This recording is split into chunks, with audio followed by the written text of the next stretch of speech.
भारत और इजराइल, इन देशों का नाम आते ही दो ऐसे दोस्तों की इमेज उभरती है जो अक्सर एक दूसरे के साथ मजबूती से खड़े रहते हैं। Defence, farming, trading, water management, innovation में दोनों देशों के बीच सहयोग तेजी से बढ़ रहा है। दोनों देशों के फॉरेन मिनिस्टर्स ने आतंकवाद को खतरा बताया है, जिसका दोनों ही देश मिलकर सामना कर रहे हैं। लेकिन क्या आपको पता है कि इन दोनों देशों के संबंध हमेशा से ऐसे नहीं थे? इन दोनों की दोस्ती हमेशा से इतनी गहरी नहीं थी। तो आखिर कब और कैसे भारत इजराइल एक दूसरे के सहयोगी बने? चलिए दोनों की दोस्ती की पूरी कहानी आज मैं आपको सुनाती हूँ।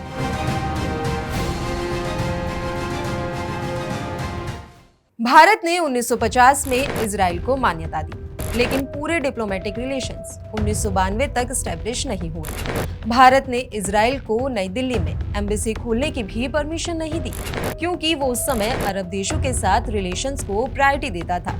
इस दौरान भारत ने फिलिस्तीन लिबरेशन ऑर्गेनाइजेशन को मान्यता दे दी। 1975 में दिल्ली में फिलिस्तीन को एम्बेसी खोलने की परमिशन दी गई, जिसे इजराइल ने अपने खिलाफ माना। फिर 1992 का ही वो दौर था जब दोनों देशों के संबंध सुधरने लगे थे।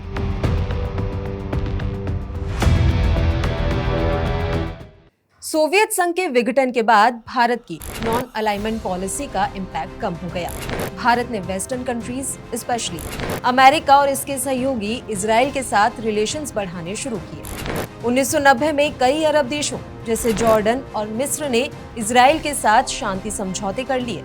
इससे भारत को इजराइल के साथ संबंध बनाने में आसानी हुई, क्योंकि अरब देशों से विरोध का डर कम हो गया।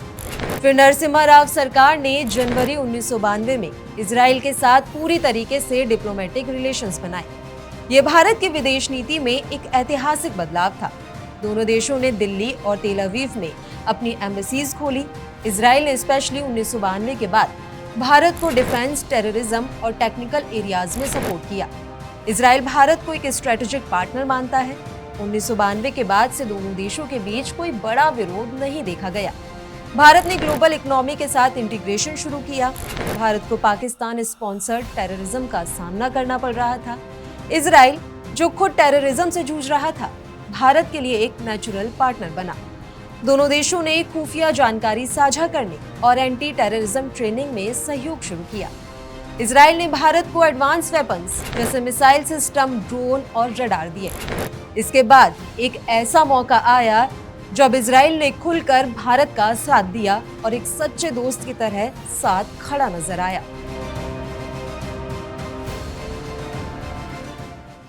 उन्नीस 1999 में कारगिल की लड़ाई के दौरान भारत और इजराइल के बीच मिलिट्री कोऑपरेशन एक नए लेवल पर पहुंच गया था।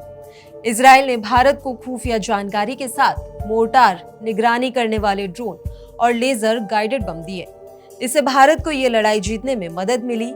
लड़ाई में भारत को अपनी कमजोरियां पता चली और भारत ने सेना को और बेहतर करने के लिए कदम आगे बढ़ाए। इसके ठीक एक साल बाद यानी कि साल 2000 में उस समय के गृह मंत्री लालकृष्ण आडवाणी और विदेश मंत्री जसवंत सिंह ने इजराइल की यात्रा की और इसके बाद से ही दोनों देशों के बीच हाई लेवल विजिट शुरू हो गए।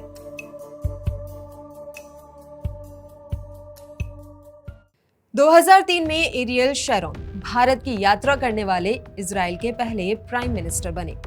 इजराइल के उस समय के डिप्टी प्राइम मिनिस्टर योसेफ लोपेड ने पहली बार पब्लिकली एक्सेप्ट किया कि भारत और इजराइल के बीच मजबूत डिफेंस रिलेशंस हैं और इजराइल हथियारों का दूसरा सबसे बड़ा सप्लायर है। दोनों देशों के बीच रिश्ते अच्छे चल रहे थे, लेकिन पीएम मोदी की यात्रा ने इस रिश्ते और दोस्ती को एक अलग ही लेवल पर पहुंचा दिया।